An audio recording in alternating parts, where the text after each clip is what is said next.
தமிழ்நாட்டில் வானம் பார்த்த பூமியாக விளங்கும் மாவட்டங்களில் ராமநாதபுரமும் ஒன்று.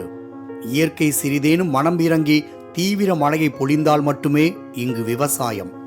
அதே நேரம் அதிக வெயில் காலங்களில் ராமநாதபுரத்தின் தேவிப்பட்டினம், திருப்பாலைக்குடி, திருப்புல்லானி, சம்பை சித்தார்கோட்டை, வாணிநோக்கம் போன்ற பகுதிகளில் உப்பு உற்பத்தி மும்முரமாக நடந்து வரும். ராமநாதபுரம் மாவட்டத்தில் நெல் விவசாயத்திற்கு அடுத்தபடியாக உப்பு உற்பத்தியே அதிக அளவில் நடந்து வருகிறது. கோடையில் சுமார் 1000க்கும் மேற்பட்ட ஏக்கரில் உப்பு உற்பத்தி தீவிரமாக நடைபெறுவது வழக்கம்.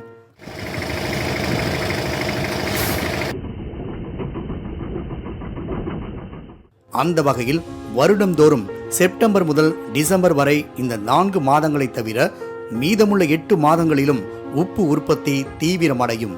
இந்நிலையில் கடந்த 2 வாரங்களுக்கு முன்பு வானிலையில் ஏற்பட்ட மாற்றம் காரணமாக வெப்பம் குறைந்து கோடை மழை பெய்தது.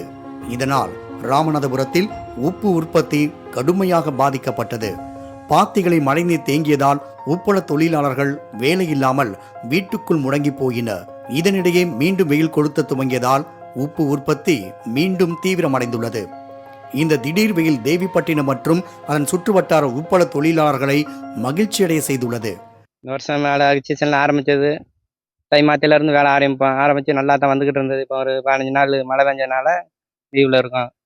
உப்பு விளைச்சல்லாம் நல்லா தான் இருக்குது. மழை பெஞ்ச வெயிலுக்கு தக்கன வேலைக்கு மழை பெஞ்சா நஷ்டம்தான். மழை பெஞ்சா உப்பு எல்லாம் கரைஞ்சி தான் போகும். இப்போ 20 நாள் வேலை இல்லை. இப்போ பழையபடி இப்போ வேலை ஆரம்பித்து இப்போ பார்த்துக்கிட்டு இருக்கோம். வீட்டுக்குன்னு இதுலேருந்து எடுக்க மாட்டோம். இதை எடுத்து அங்கே போய் வாஷ் பண்ணி அயோடின் கலந்து இது ஒன்று தான் பிளான்ல போட்டு தான் போகும். டெய்லி வந்து என்ன இருக்கும், மழை பெஞ்சாகட்டும் இந்த அப்பி மாதம் 3 மாதம் மட்டும் வேலை இருக்காது. 3 மாதம் மற்ற டைமில் வேலை இருக்கும்.